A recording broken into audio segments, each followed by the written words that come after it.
afternoon. I'm Mark Burrows. I'm the acting director for the IJC's Great Lakes Regional Office in Windsor, Ontario, and I've been representing the IJC on HazMaTON for many years now, and I'm pleased to work with Sea Grant partners and the Great Lakes Commission on this. And many thanks to Kelsey and the Sea Grant partners for helping set up this webinar today. HazMaTON, or the Hazardous Material Transport Outreach Network, is a collaborative of specialists from the Great Lakes, Lake Champlain, Hudson River, and the St. Lawrence River regions focused on reducing the risks associated with multiple modes of oil and other hazardous materials transportation. The collaborative is committed to the dissemination of accurate, neutral, data-driven information through education, outreach, and relationship building to improve public safety, the region's economy, and environmental stewardship of our water resources. HazMaTON hosts a summer webinar series each year, and the series provides free publicly available webinars that take place monthly between May and September. The series is meant to provide the latest research and resources to stakeholders in the region to inform decision-making around the complex issues of hazardous material transportation. The webinar is hosted and recorded via Zoom, and the recorded webinars are captioned. And please visit the HazMaTON.org website for more information about the webinar and about all the activities that are associated with HazMaTON. There's a tremendous amount of information available on the website, and I'd highly recommend it. A little bit on housekeeping. This webinar is being recorded, and it'll be made publicly available on Minnesota Sea Grant's YouTube channel and posted on the HazMaTON's web page. You can view past recorded webinars on HazMaTON.org, and attendees to these are in listen only and view only mode. The Zoom tools are located at the bottom of your screen. You can read live transcriptions or closed captions and enter questions for the presenter in the Q&A. And depending on how much time's available, we might have the opportunity for live questions, or otherwise we'll go to the Q&A and try to cover all the questions we have in the time available. So now I'd like to introduce our presenter today. Vince Pallas is the head scientist at the International Institute for Sustainable Development's Experimental Lakes area. He'll be presenting on expanding the use of oil detection canines to detect oils submerged under fresh water. And you'll notice that there's a before webinar survey and an after webinar poll. So please complete those as you can. So without further ado, I think I will go to Vince. And Vince, if you could share your screen, we will get the webinar started. Yeah, thanks very much, Mark. I'm going to share my screen, and then we'll go to presenter mode here. Just a second. It's at the bottom, I think. Yeah, look at there. How's that? Looks great, Vince. Thanks a lot. Yeah, I'm going to turn my camera off. Just there's a couple of videos in the presentation, and so watch me. You can watch.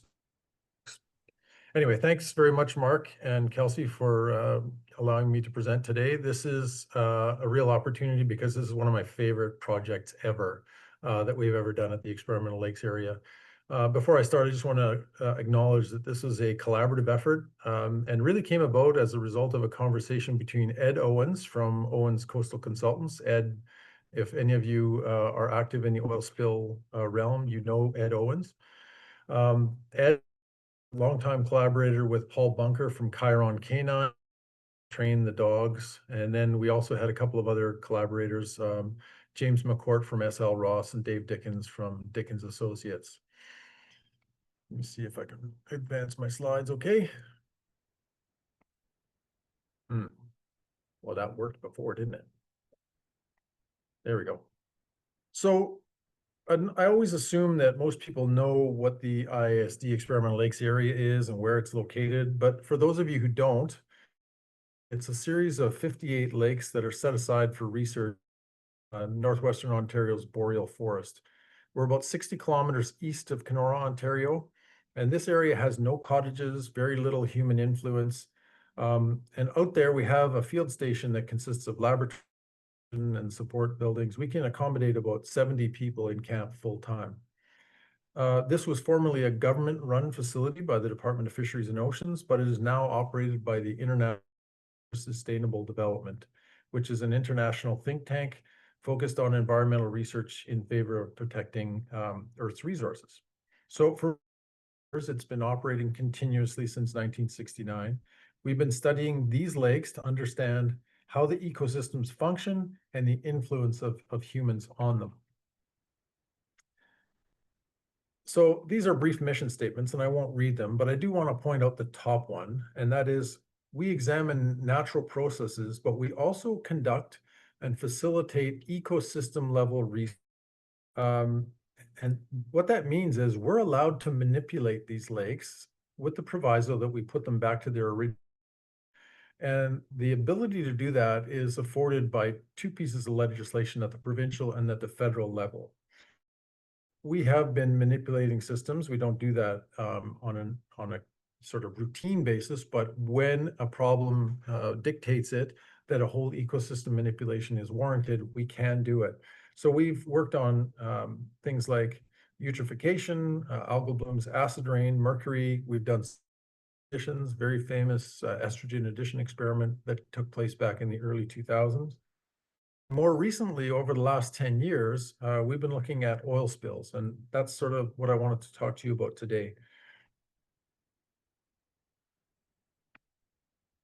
So over the past decade, like I said, we've been doing work on oil spill at the experimental lakes area. And one of the key findings that we found was, and it seems like a very simple thing, is that heavy crude oil sinks when it weathers. So when it's exposed to the elements, eventually, because of its the closeness and density to water, it will sink, and that makes it very difficult to recover. You can see here the picture in the background. The white blobs are sort of biofilm colonizing the edges of crude oil that's sunk to the. You can see how heterogeneous distributed on the bottom. It doesn't sink as one sheet; it sinks in sort of blobs, and that is to recover.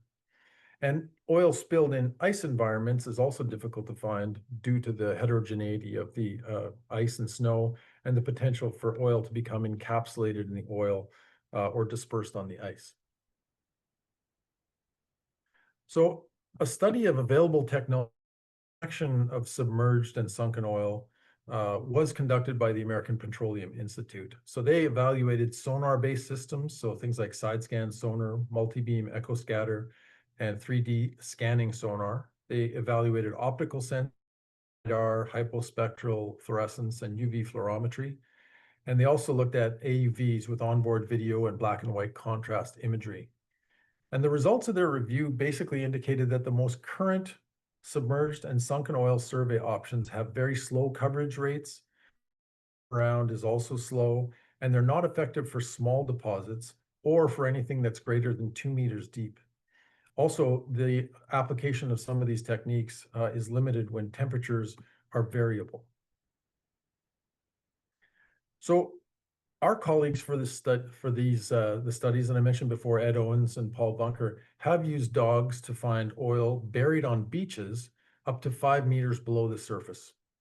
So back in 2008, there was also some studies conducted in Svalbard, Norway, where they use dogs to locate oil on or under snow. And they found that the dog was able to reliably locate that oil very quickly and to find the oil up to 5 kilometers away. So there's some promise for oil detecting canines to be finding, we thought, underneath the water as well. Video shows how an oil detecting canine could be used in a boat-based survey. So in the distance at the top, you'll see on the surface of the water, there's a bubbling of, and that's just a training device that's releasing an odor.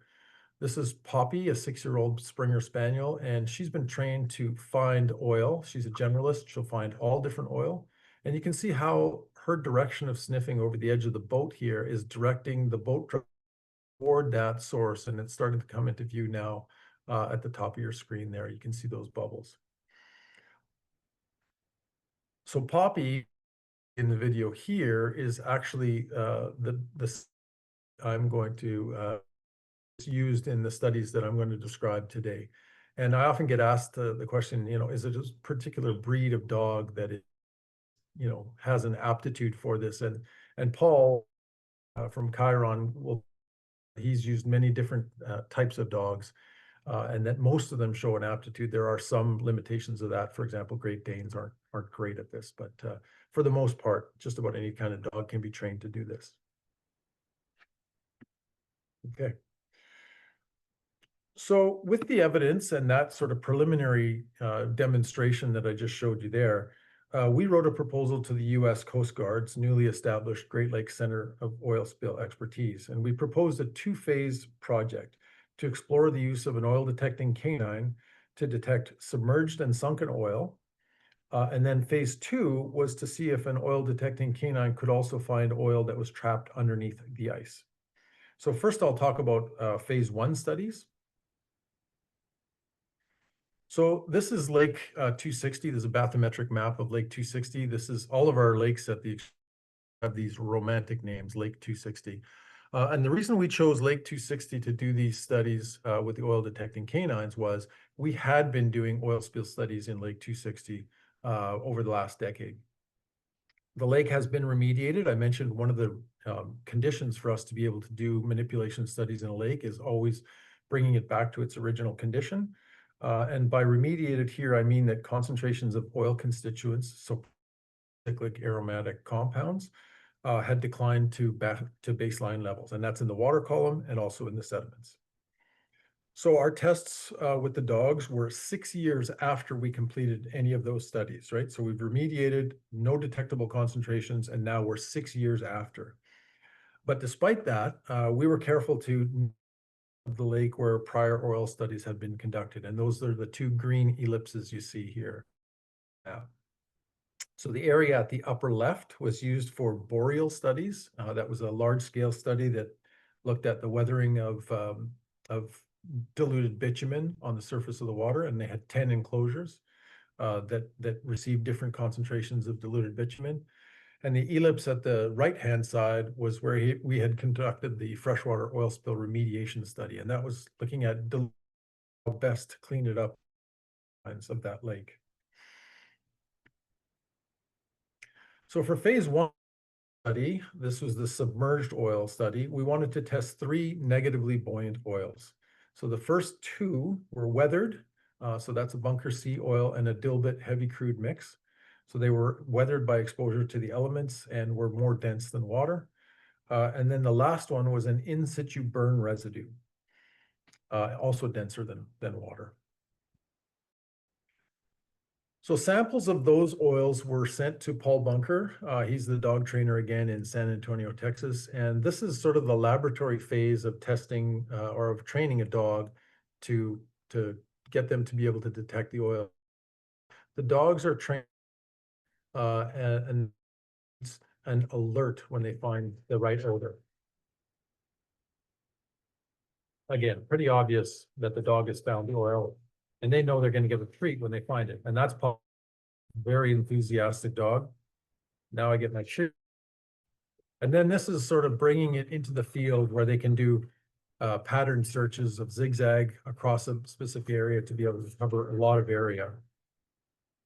And then Poppy also works on the beaches to try and find oil. I mentioned up to 5 meters.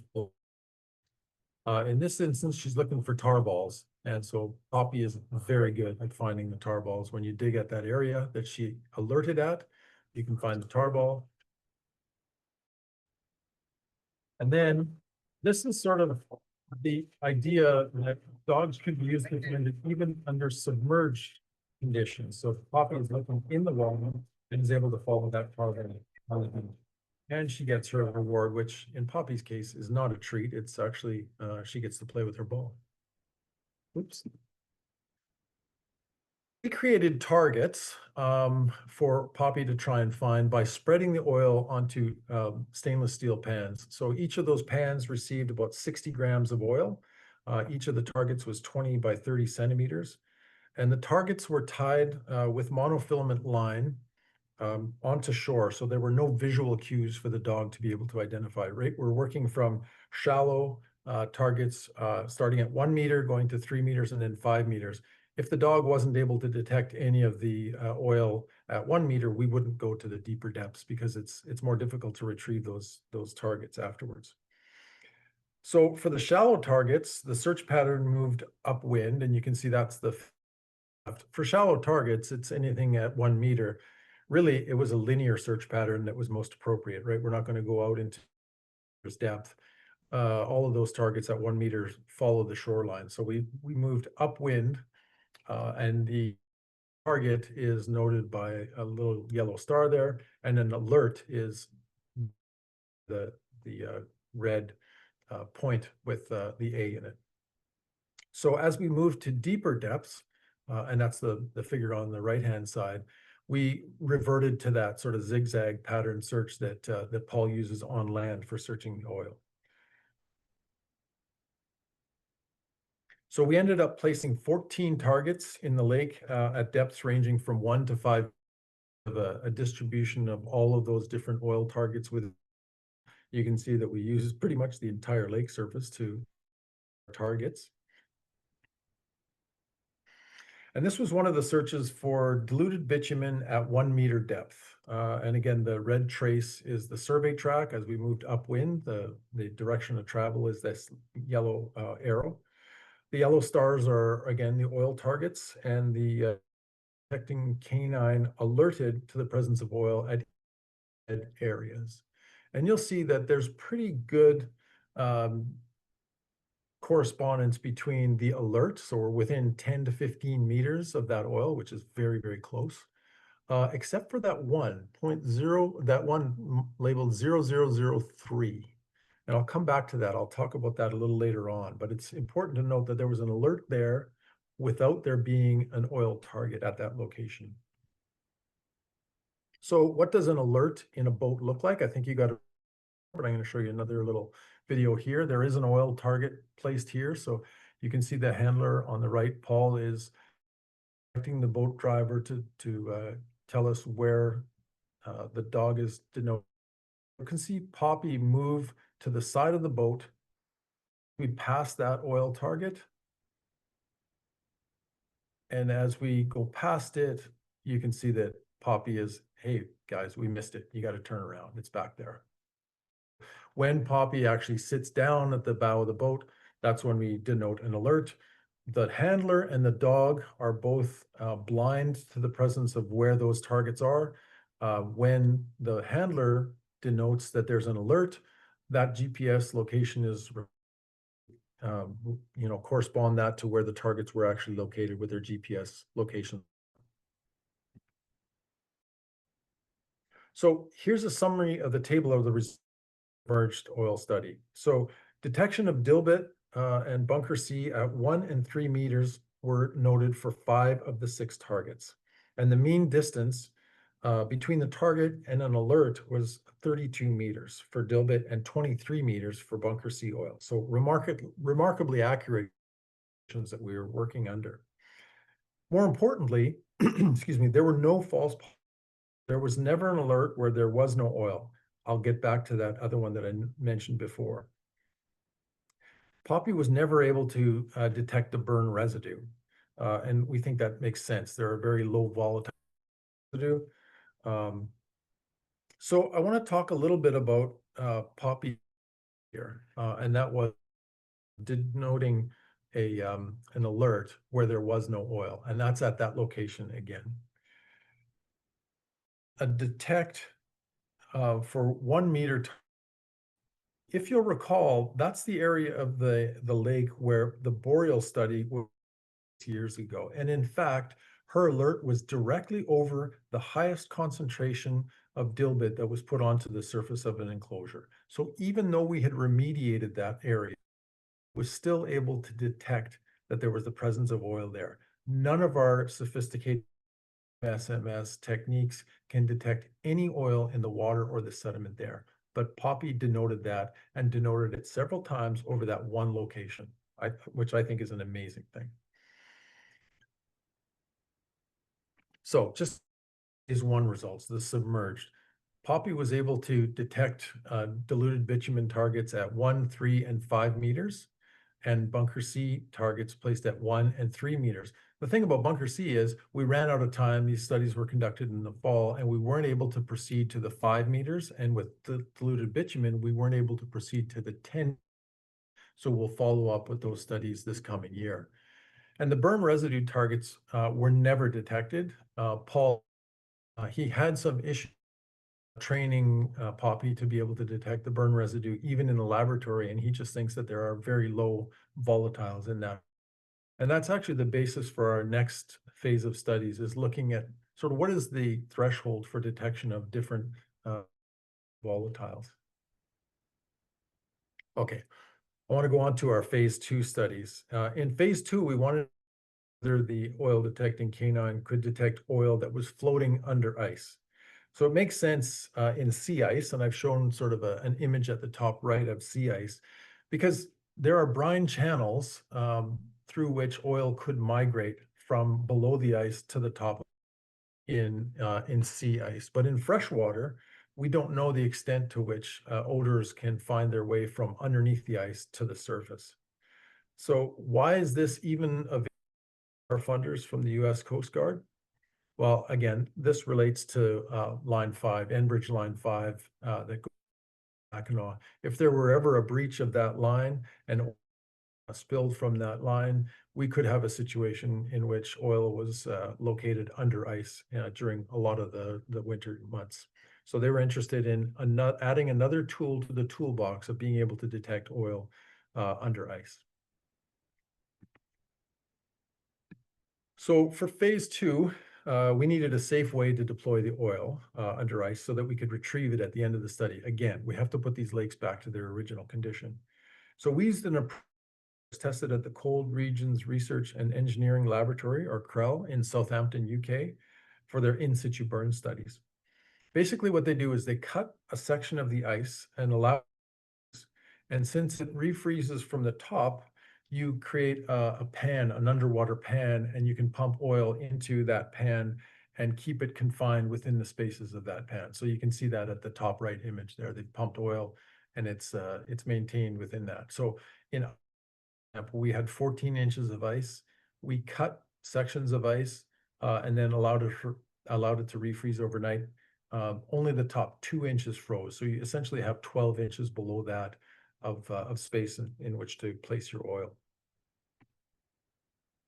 So we conducted the study during the week of January 2025. We set up the oil under ice study. And so like most of our toxicology crew studies, this was a ridiculously front-end loaded grunt work project. So on the left side is my life decisions after cutting 32 1 by 1 meter holes in Lake 260. So once we had cut 5 holes with an electric auger, and you can see that sort of pattern, the diced kind of pattern at my feet there, we cut the 1 meter square area manually with that large saw, and we had to do that. The chainsaw would introduce chain oil, and so we had to cut these manually. We cut them so that you end up blocks which are sort of at the limit of what you can take out. And then those holes were allowed to refreeze overnight. So you can see the hole at the bottom, and then overnight it's refrozen, and that's at the top right.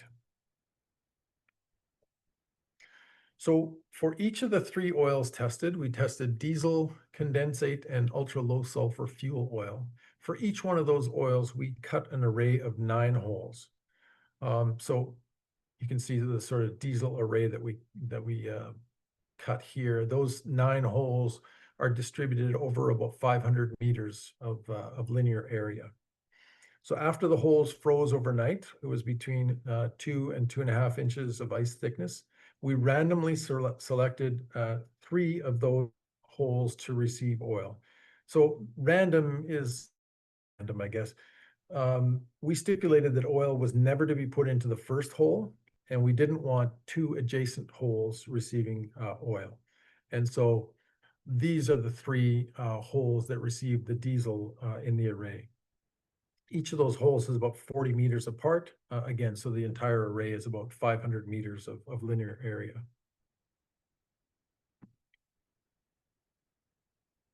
So here are the locations of the other 2 arrays, as well as the array of 5 training holes that we used the night before. So 3 of the training holes had oil, and we used that for day 1 training, really to sort of allow Poppy, who had never ever worked in winter conditions before, to test out whether or not she could find oil in the conditions were pretty extreme. The weeks that we worked in were between -30 with high winds.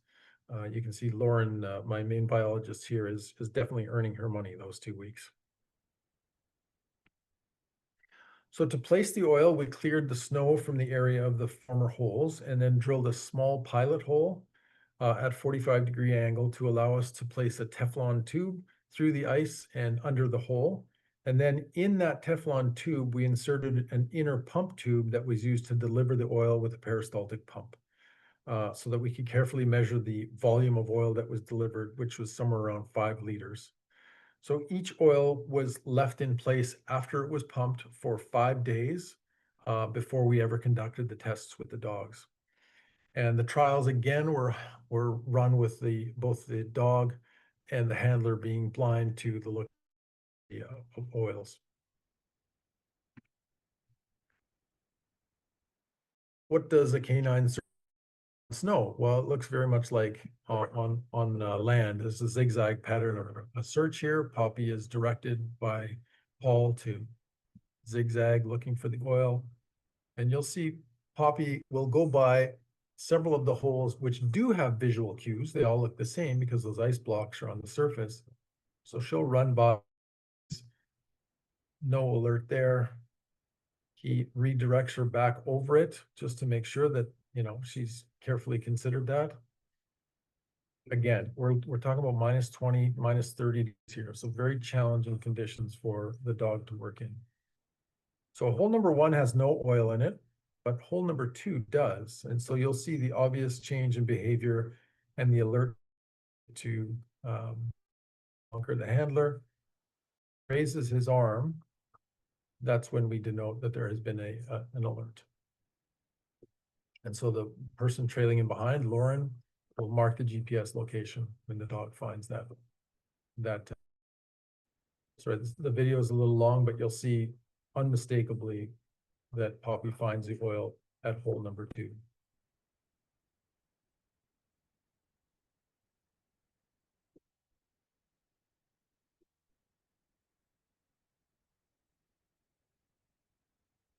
And there's the alert. So I think, one of the most important things is that Poppy was able to reliably detect diesel at each 3 correct identifications there, 0 false positives for that. She locate the condensate all 3 times, 0 false positives. Poppy was only able to detect 1 of the ultra low sulfur fuel oils and did not detect the other 2. And so again, this has very low volatiles in it. So we think there's a threshold of the various concentrations of volatiles that they detect.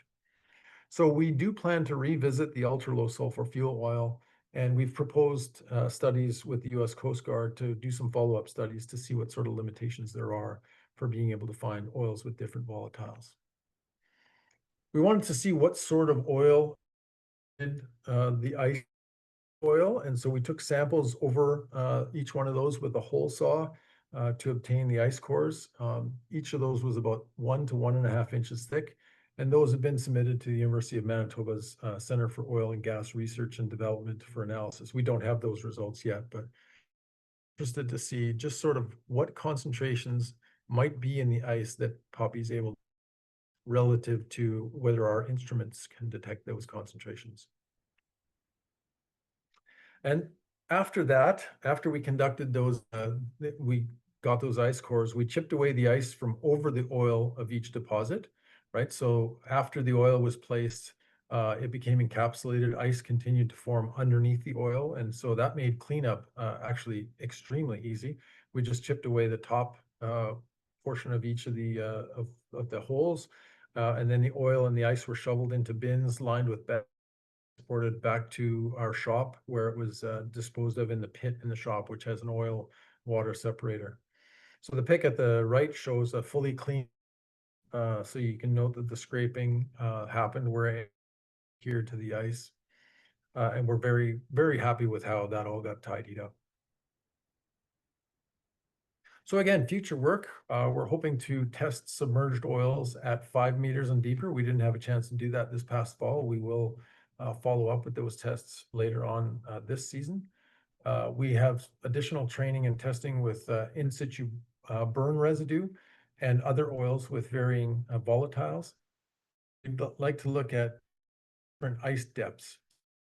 I mentioned before that only 2 inches of ice formed over the oil. We'd like to see whether or not Poppy is still able to detect that oil if there's 6 or 8 inches of oil of ice over the oil. And with that, I'd like to thank you for your attention, and I hope we have some time for questions. Thanks so much. Thank you, Vince. Yes, we have plenty of time for questions, actually. So very happy to be able to, I can ask the questions that are in the Q&A box. We also have a couple of questions ourselves. But if folks are wanting to ask their question out loud to Vince, please raise your hand. You'll see at the bottom of the Zoom toolbar the raise hand icon, and Mark and I can ask you to unmute, and then you'll be able to ask your question out loud if that's what you prefer. So we can do either option. So yes, if the questions are in the Q&A box, I can ask them. If you would like to ask your question out loud, just raise your hand and we will unmute you. I know Mark Burrows had a question, so maybe let's start there, Mark, with your question. Thanks, Vince. That's a great presentation. I was wondering that, I noticed the boats had gasoline motors and fuel tanks and that sort of thing. I was wondering if the presence of the oil in the boat confused the dog, or had an impact on how well it could do its job. Yeah, that's a really good question, something that we considered at the beginning. And so at the beginning, when we did some testing, and I didn't go through all of the tests of the training, Bunker had set up an odor releasing device at the front of that boat with a TAD that as a Bluetooth activated release of the odor. And he didn't find any interference with it with us at that. So we then proceeded to do the testing afterwards. But yeah, good question. And Paul has noted before that there are generalists that he trains. Some of them are generalists. They're able to detect any petroleum. And Poppy is one of those generalists. He also has dogs that he's trained that are very specific to a type of oil. So for example, on the beaches in the Gulf of Mexico, if you're looking for a new oil spill, you want the dog to respond to the particular volatiles of the currently spilled oil and not, you know, tar balls that are present on the beach from so that was sort of a fallback plan had we had any interference with that kind of thing.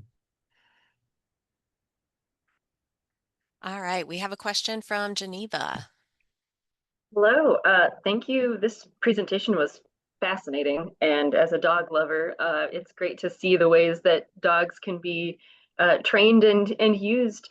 Are there any other projects at ELA, either now or in the past, that used material detection dogs for work like this? This is the first time we've ever used them at the Experimental Lakes area.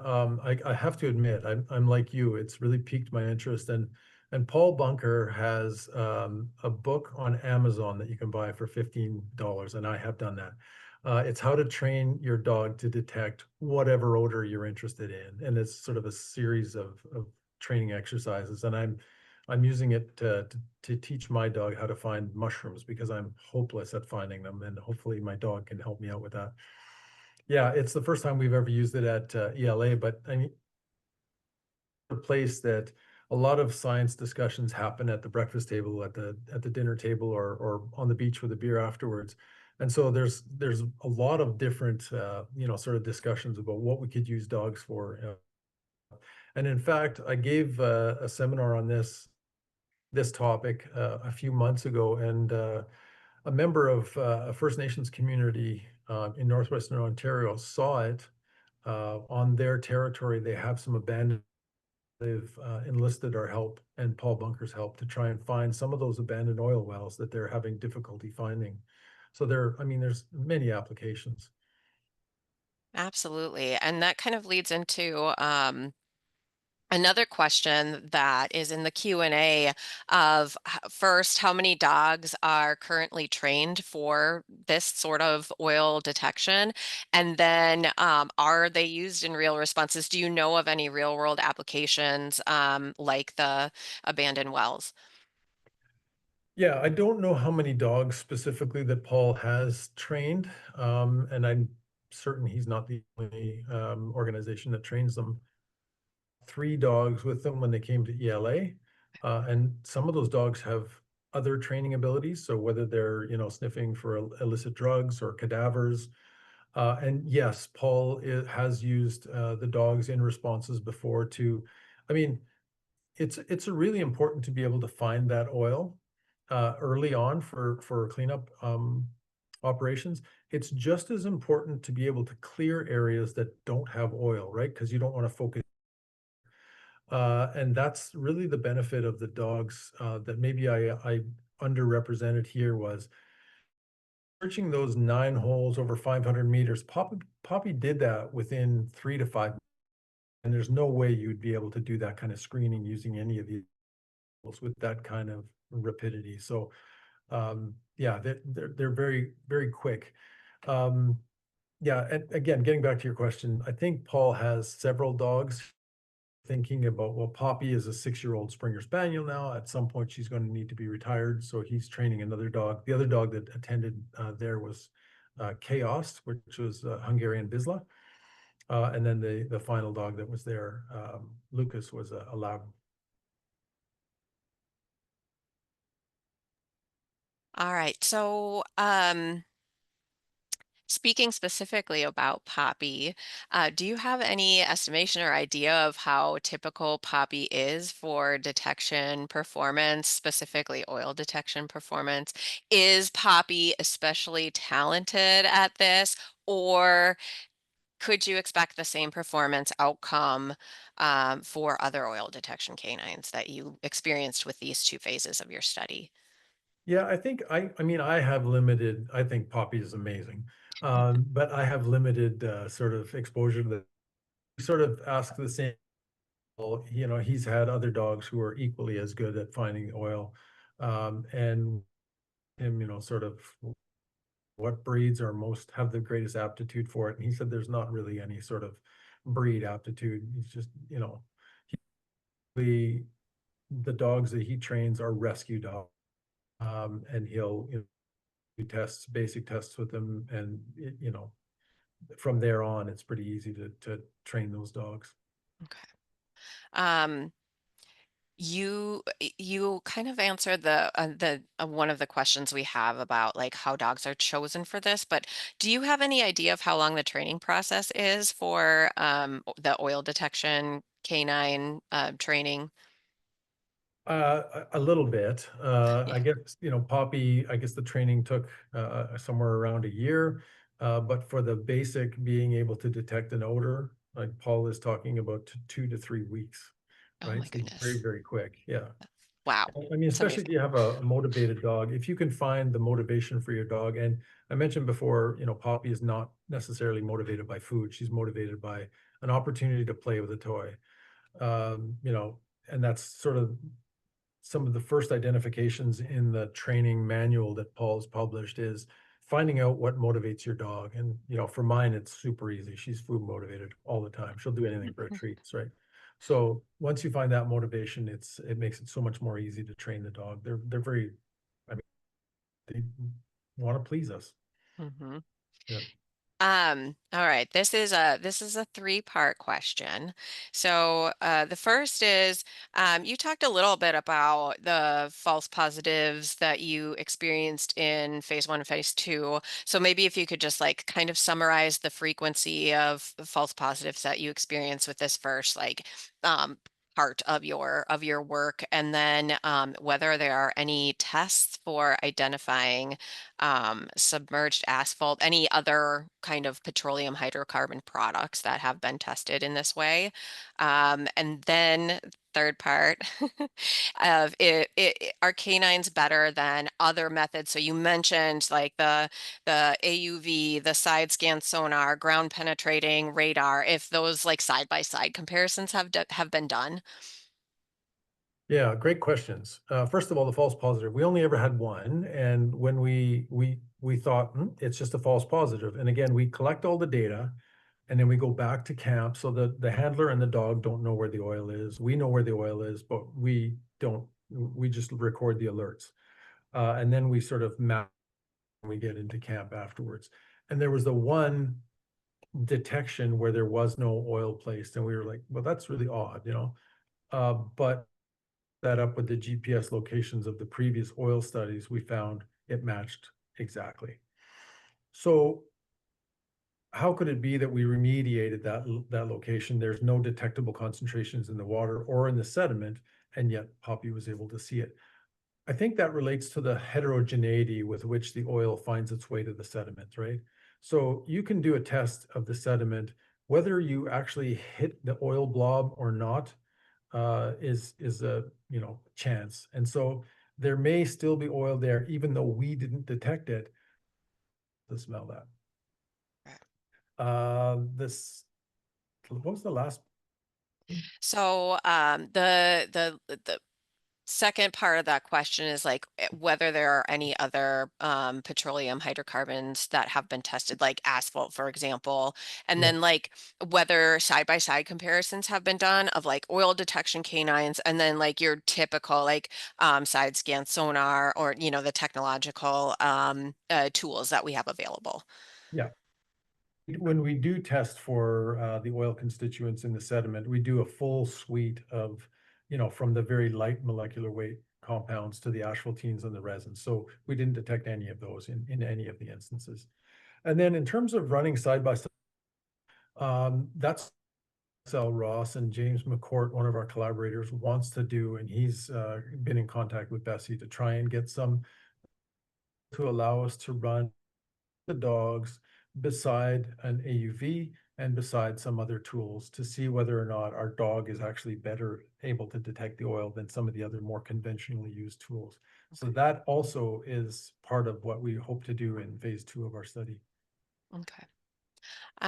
One of our attendees is wondering whether you have any readily available, publicly available data that you can share of your work, because researchers may want to visualize, analyze your work, and broaden, the potential application for this detection tool. Yeah. So we've issued a our funder, the U.S. Coast Guard Center for Oil Spill Expertise, we've provided a report to them. But we've also prepared a publication, a manuscript, and we've submitted that for publication, and we hope to hear back soon on that. So that will be available, and submitted it to pre-publication distribution online. So we'll be able to share that very soon. And the phase 2 is something that we're working on right now. We're conducting or putting together a manuscript for that as well. Perfect. So very soon we shall have some publicly available data. Looking forward to that. And we're really happy to have you here as like giving us a sneak peek of this really important and interesting work. Okay.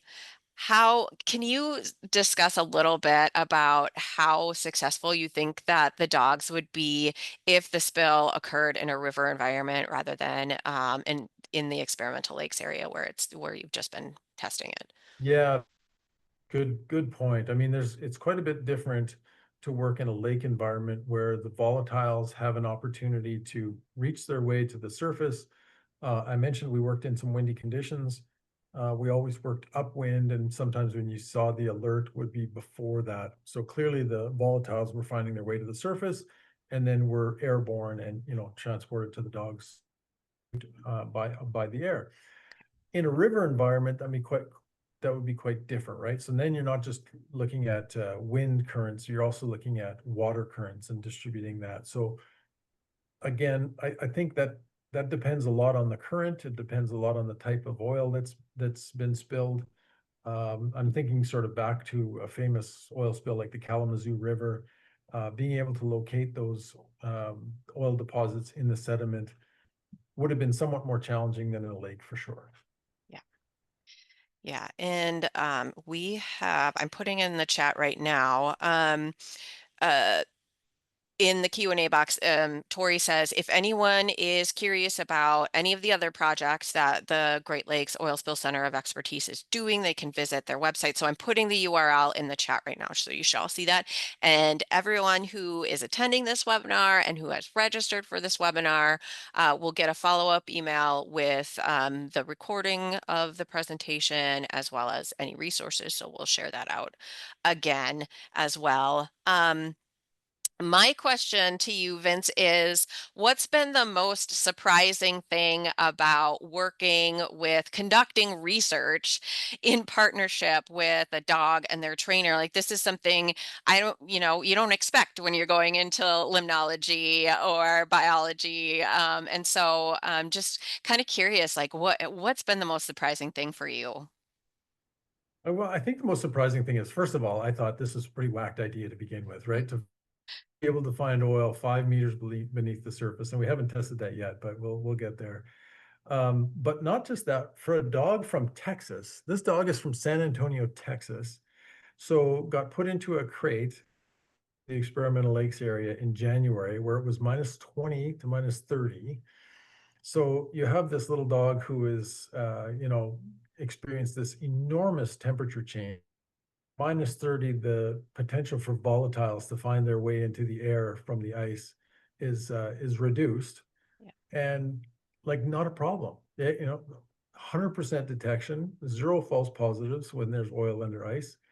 Just remarkable. And we had a bunch of contingencies set up. Obviously, we're interested in the safety of the dog and the safety of everybody else. So we had warming tents set up and all that kind of thing. Not really all that needed. The dog was quite happy to just sort of work in, and you saw all the protective gear that it had on. But yeah, the conditions did not seem to deter this dog whatsoever. It was good to go. That's amazing. Yeah. Yeah, and so just to kind of wrap things up for the Q&A portion of our webinar, I'm kind of wondering what you think the future holds for oil detection by canine. Like, where do you see this going? You've mentioned some of your future work that you've proposed and that you're going to be doing, but in your wildest dreams, where do you see this going in the future? Yeah, I mean, the thing that Ed Bunker always say is in the toolbox. And again, I think the ability to be able to clear air oil rapidly is a huge, huge tool in that toolbox, right? Being able to concentrate in areas where, yes, there's oil detection. Now, what do we do? How do we remediate it? That's an enormous ability that we didn't necessarily have before without, and the return of data in real time. So that's where I think this tool could be applied best. And I think that's where Paul and Ed would think that this is the greatest value for it. Yeah, and that's a really good point, that real-time detection. We don't have anything like that. So with that, I'm going to turn it back over to Mark, who's going to wrap us up.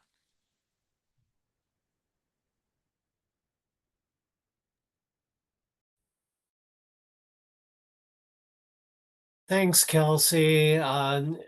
Great presentation, Vince, and I learned a lot today. I really appreciated all the time and attention to detail and the great questions and answers that you had for each. I'd like to remind everyone that this is recorded and we'll have it posted on the HazMaTON.org website in fairly quick fashion.